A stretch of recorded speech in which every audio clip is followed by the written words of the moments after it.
сегодня вы в России видите силу, которая могла бы как бы что-то сделать, заменить вот эти отношения?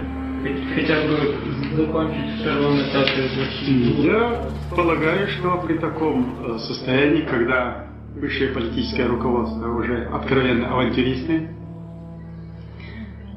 и это оборачивается трагедией и бедой уже российского государства и народа, то там должны найти, если не эволюционным правовым путем, то революционным остановить это. Другого пути сейчас не оставили.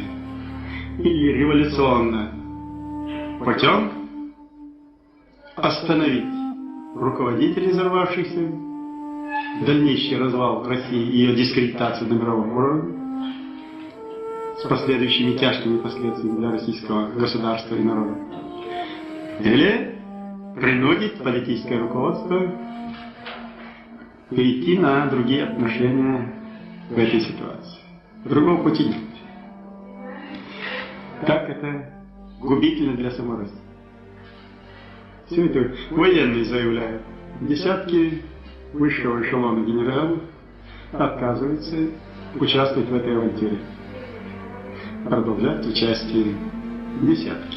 Сейчас возможно, что военные сами примут собственное решение, чтобы остановить эту бойню и дальнейшее осложнение обстановки и доведение до такой степени, при которой сейчас уже весь Кавказ задействован в этом конфликте. Ингушетия сразу, с территории Осетии идет эскалация. Дагестан уже частично интересы задеты, Азербайджан задеты, с территории Грузии слетают самолеты и по ее территории летят сюда.